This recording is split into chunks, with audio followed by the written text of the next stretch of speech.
Afternoon po sa inyong lahat. Sa lahat-lahat po ng narito, wala pong awanti malabsan.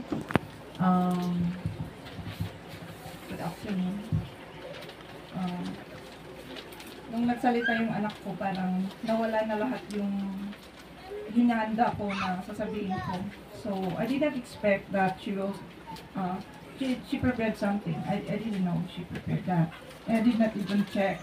Hindi niya sinabi sa akin na may sasabihin siya.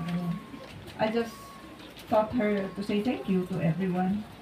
But, she did much better than I expected. And so, ngayon, parang na-erase tuloy yung mga sasabihin ko na nakakaya naman sa... Ginalingan na ka. Ginalingan.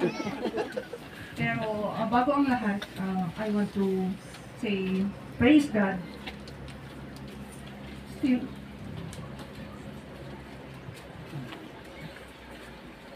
Still praise God for everything that happened. The good things and the not so good things that happened. So, since God said we will praise Him in all circumstances in our lives, so isuti aramidak tata, agyaman ak apo.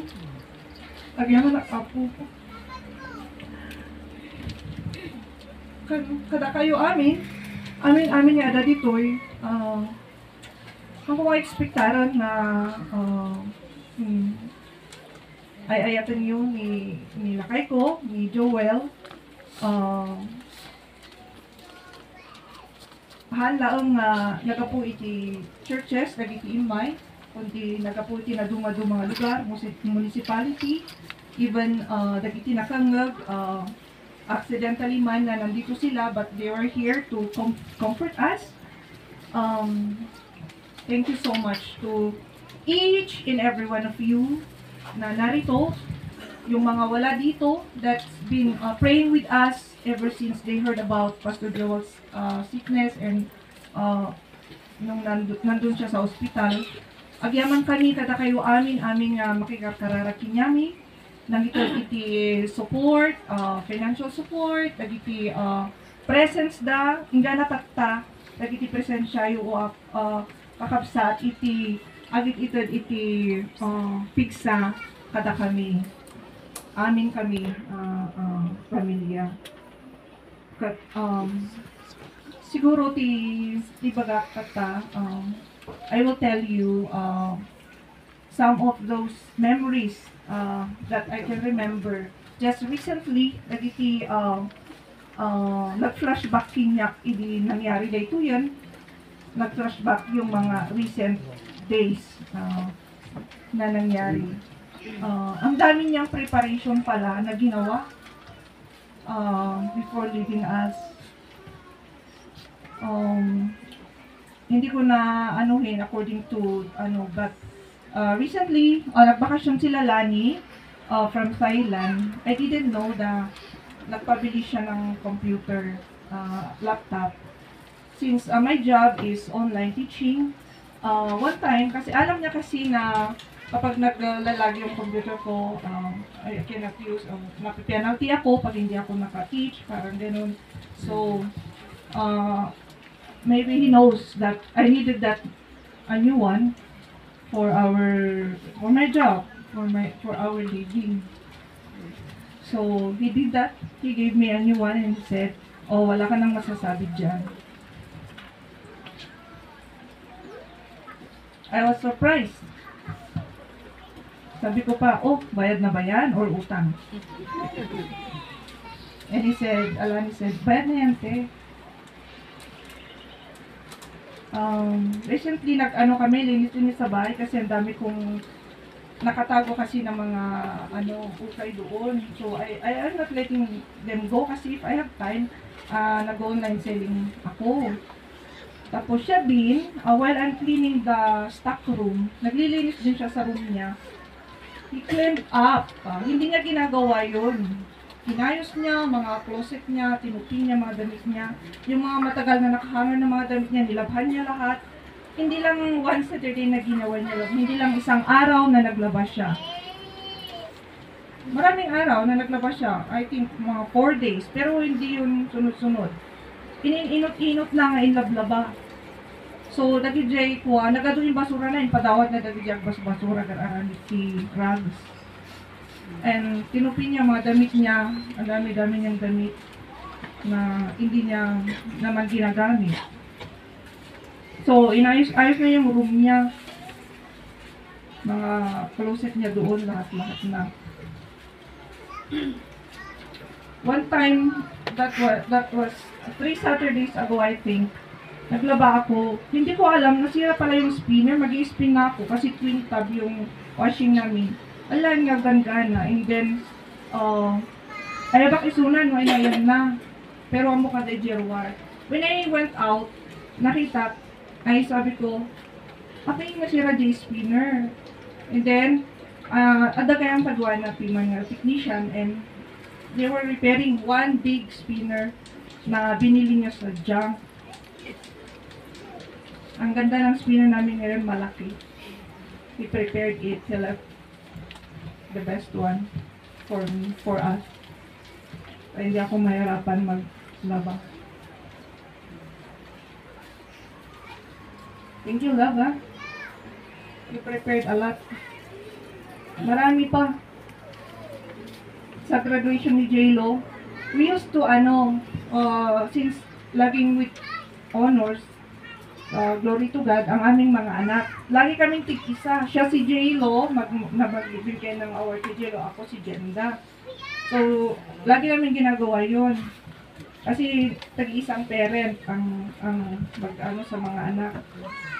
One time narinig ko, sabi ni Jenda, Papa, sino magmamarch kay ate? Kasi mag-graduate siya ngayon ng grade 6. Sabi niya, narinig ko, syempre si mama mo. Na hindi naman dati, dapat siya. Pero sabi niya, syempre si mama mo. Kaya pala, iniwan niya pala kami. Ako na pala talaga.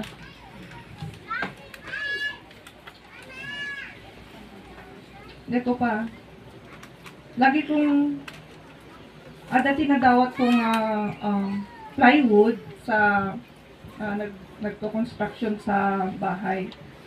Sabi ko, paggawan niyang cabinet namin sa kusina, lalagyan ng patungan ng mga kaldero namin. Hindi niya ginagawa. Sabi niya, agway tawag si time. Medyo nagulok-gulo ka dito. Mabasa, mainitan sa likod. One time, when I went out the room, nakita ko na lang gawa na. Hindi lang ko. 2 weeks ago, gawa na ang the giant kusina naka-arami dyan. Hindi niya ginagawa yun, hindi niya ako, he's not that much nga naglilisten sa akin, or ayaw niyang inuutusan ko siya. Pero lahat ng yung ginawa niya, wala akong kaalam-alam. He's been so patient with me recently. We had a plan to surprise young people. Kahapon sana, May 1, since it's holiday, we made a plan to treat them, bring them to somewhere for their bonding and nandito mga young people, sana nila. Ako nag-suggest ng place. Kung alam yung abong ng Romy doon sa may Wangal, nakita ko lang kasi yung sa Facebook. Nakita ko na may mga outdoor activities pwedeng gawin doon. And then, sabi niya, nagadayureta, very disagree siya. Nagadayureta nga lugar, at kita kati sa Bali, sabi niya sa akin. Kasi paunod-unod daw, papasok yung sabi niya sa akin, I don't know kung kasi pero nag-disagree siya sa akin. Nag-adayureta nga lugar, di pa'y Wangal, kas lang bantay somewhere. Tulak. So, ayan. So, medyo na-dismaya ako dyan. So, I have to see another place. Hindi, Monday. Tuesday namin siya tinakbo sa hospital.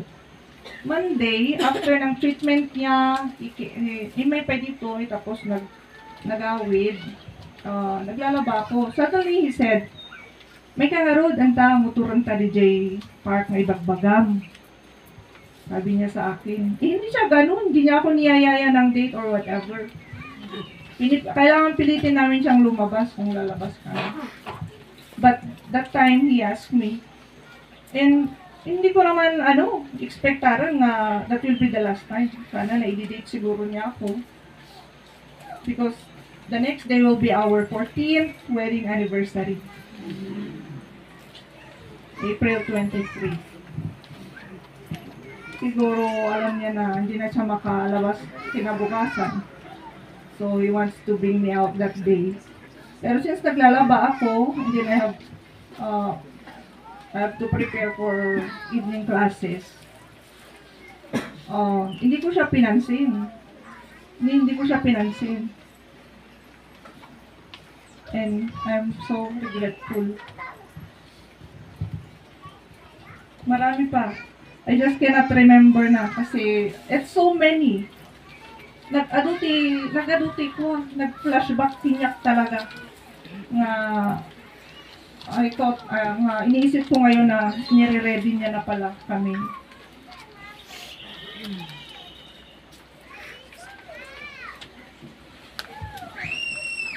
So, Tuesday, ikwento ko na lang po yung how it happened, what happened to him. Maybe, baka may detalye ko pa.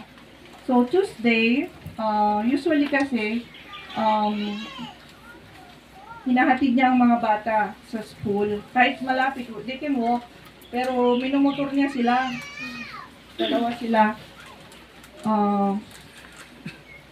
That Tuesday, binangon pa niya si J-Lo, narinig ko na J-Lo bangon ka na, that must be around 5 to 5:30 in the morning.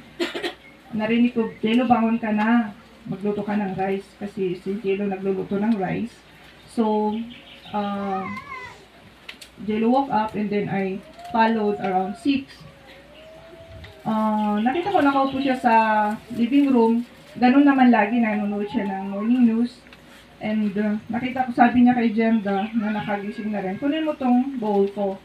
Nakita ko kumain siya ng oats that morning.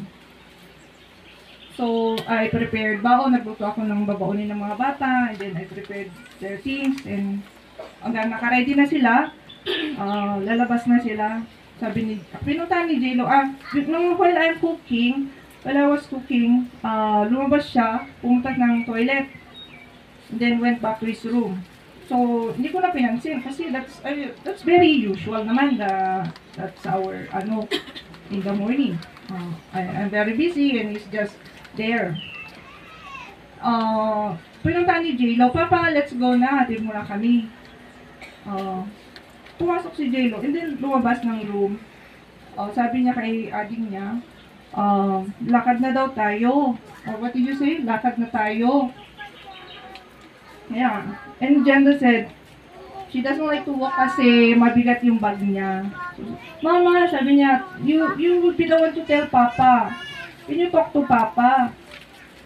Sabi ko naman, I know that he's not feeling well. Sabi ko, please don't disturb na, you walk na lang. So, hindi naman niya pinilit na. So, okay, they went to school. And now, I went back to sleep kasi that's our routine. I sleep kasi very late. Sometimes nag-open ako ng klase until 2 o'clock in the morning. Ganun. So, after preparing the kids and bringing them to school, I go back to sleep at least 2 hours kasi hindi ako makatulog. So, I was just there on the bed. Hindi ako matulog, hindi ko alam. Pero, maingay kasi yung construction, may nagpo-construction kasi nagpe-cleaner, ganun. So, yun maybe ang dahilan. Sabi ko, bumangon ako, naglinis ng bahay, nagluto for lunch, and prepare for afternoon classes. Then, I received a message from Lani saying, ate, pupunta kami dyan. So, nang nakaready na ako, punta napunta ko siya sa room niya. Pag open ko ng door, kasi sabi ko pupunta sila Lani. Ng doorknob, parang nakalock.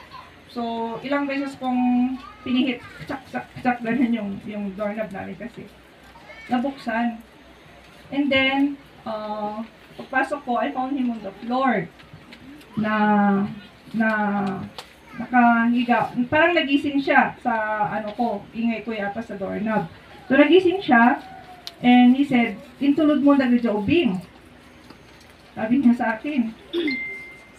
Parang iba na to. It came to my mind, but then I'm on siguro denial. I cannot accept na may nangyari sa kanya. So sabi ko, ano aramidong kita? Talungan mantidig ko na Jay. Niyakot niya yung kamay niya. So habang hindi ako makapagsalita. I cannot say. Because I do not like na something happened to him. I cannot even voice out na samot nangyari niya mo or what. So, I helped him. I struggled helping him kasi ang bigat.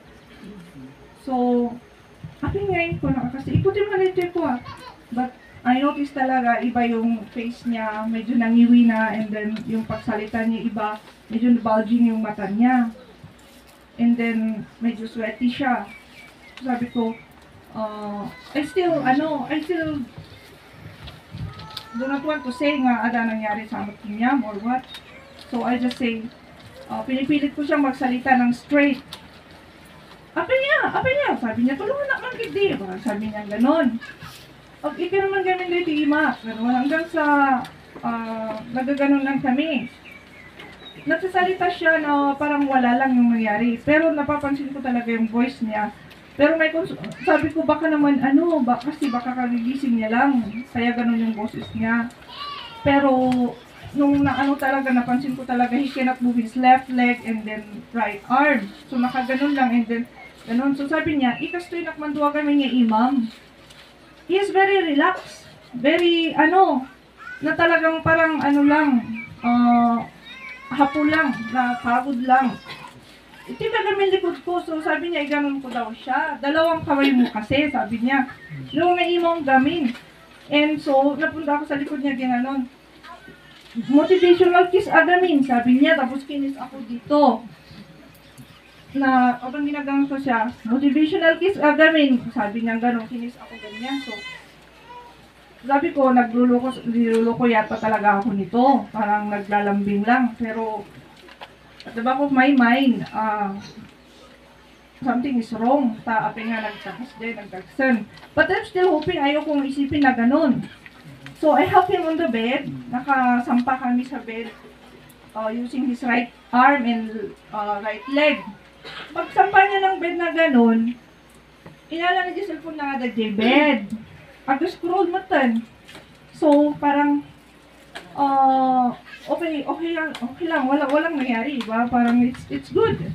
So, lumabas ako kasi I'm expecting Lani. Talagang matagal na pala sila sa gate. So, sabi ko, tingnan mo nga si kuya mo, parang niloloko yata ako. I lead them to his room. Tingnan mo, sabi ko, diba tingnan mo yung mukha niya. Parang, iba. Diba hindi ganyan? And Lani said, pagulat na rin si Lani. Nong, sabi niya, magsalita ka. Nagsasalita siya talaga na he doesn't care what is happening sa kanya. Nagsasalita siya, pero iba talaga. So sabi ni Lani, i-hospital ka na namin. So Lani told me, iba na to ate. Ako, parang ayoko pa rin. Sabi ko, ayusin man. Parang ayoko pa rin na natanggapin na ganun. So, pinipilit ko siyang magsalita. Ayusin mo yung mo. Basta ba talaga panagsaon? Basta ba talaga tangiwat mo? So, but then, sige, sabi ko, bahala ka na dyan.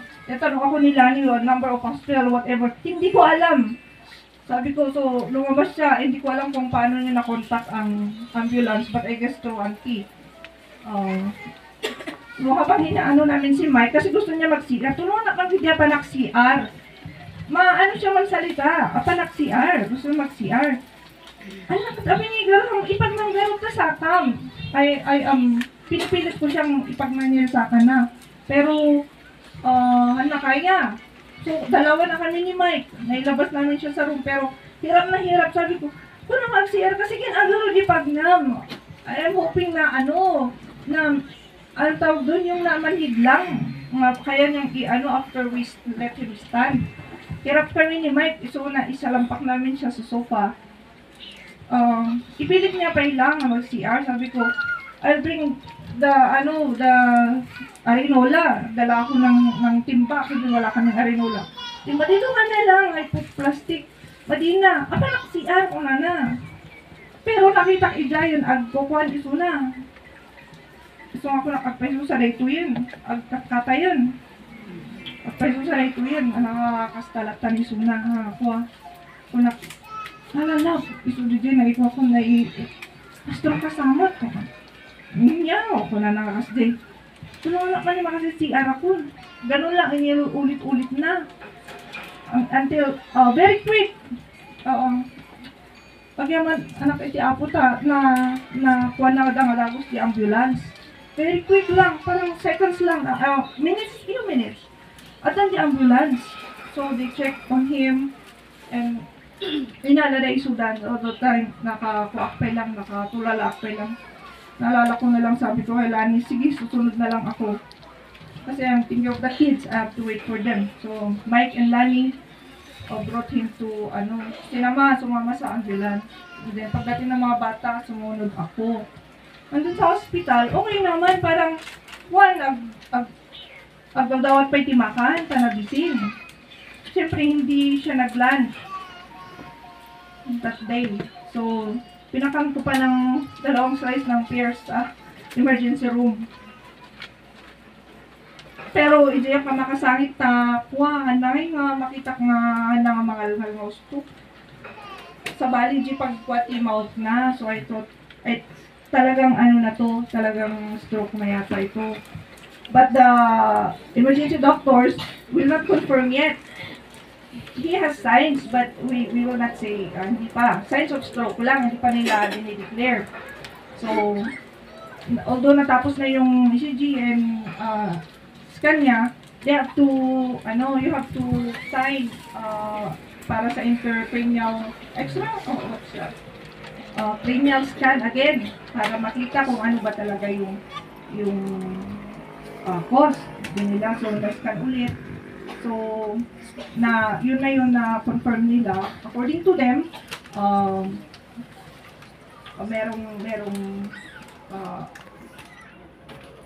they did not say bukol actually, pero sabi nila may kakaiba. I do not know. Hindi man naman mabigyan ng term ng emergency doctors doon sa emergency room. Kakaiba siya. They said kakaiba siya. Hindi ganun. Ganun ang mga term ng mga doktor doon sa emergency. Iba siya Ganun. So, ano po ang diagnosis natin? So, hindi po natin masabi. Sabi nilang ganun. Kasi pero talagang iba siya. Iba yung niya Ganun sila. So, sabi nila, initial nila sa x-ray niya, may fluid daw yung lungs. So, what they did is, wala siyang IV, na-IV lang siya ng konti sa emergency, and then when inakit na namin sa ward that evening, sabi nila, i-drain lahat ng fluid sa katawan. So, sinaksakan ng pampa-drain ng fluid, bawal water, yun. So, they have to clear yung lungs kasi nalulunod. Parang ganun ang term nila. And then, yung ginawa nila. So, no intake of fluid siya. So, ganun naman hanggang 3 days. Until 3 days.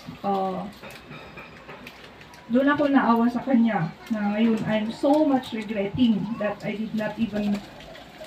Kung alam ko lang, pinainom ko na lang sana siya kahit konti-konti. Kasi nung pinainom ko, 2 lagok lang naman. Sobrang, ng doctor, nurse sa akin. Gusto mo bang mamatay ang pasyente? Mga ganun. Huwag niyong pakainin, huwag niyong painumin. Gusto mo bang mamatay ang pasyente? Yun lang naman, cotton lang naman, drips lang naman. And, so, it lasted, ganun ang, nangyari. Kaya, when, Siyempre, nag-reoccur yung kidney niya. Kaya pala ganun siya. Nung third night niya, very restless siya. Hanggang makatal na, hindi siya makatigil. Bakit man, galaw ka ng galaw? Hindi ka ba permanenteng ganyan? Ang gusto mo, di ganyan ka sana. Hindi, mamaya, ganon. Kasi ito lang nagagalaw niya, ganon. The whole night ng third day, I think, that one. And then, nung the Friday, sinublatan nak ni ipag ko, umuwi ako ng around 1 o'clock. Nakarating ako sa bahay ng 2 o'clock. Sabi niya, ipag-balik ka kasi tutubuan daw si Joel, prepare ka daw. So, I went back to the hospital na yung explanation sa kanya. Phlegm. Full of phlegm daw, yung tapos wala na daw magagawa yung left lungs niya. So, weak na daw. So, ang sabi sa akin, explanation sa akin, we have to iahon natin yung heart niya, tulungan natin yung heart niya na mag-function.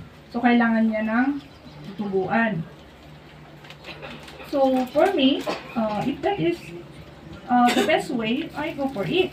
So, we asked Papa, and actually, he's hesitant.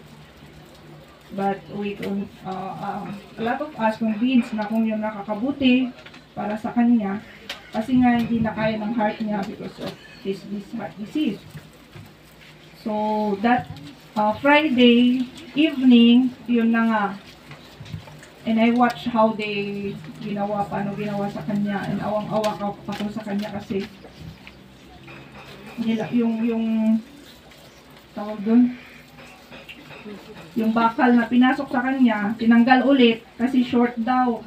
Inulit ulit. Ganun pala kahirap kung alam ko lang. The second time, kinagat niya. Siguro sabi niya, ayaw ko na. Sobrang sakit. Yan ang pinagdaanan ni Pastor. So, doon yung regret ko na sobrang iniiyak. Kasi sakit para sa kanya siguro. Tapos yung time na hindi siya man lang umiinom, inaano lang namin, binabasa lang namin ng photo ng lips niya. Siguro ninanakaw ko lang na mag-drop sa tummy niya para may malunok siya.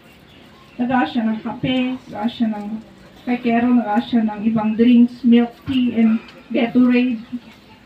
Nung Friday na yun. Nakakasalita siya before natubuan. Nag-aas siya kape, gano'n. Kung alam ko lang, hindi ko na siya iniwan sa ospital. Kung alam ko lang, ako na lang ang nag-alaga sa kanya. But of course, yung kapatid niya gusto din nilang siyang alagaan.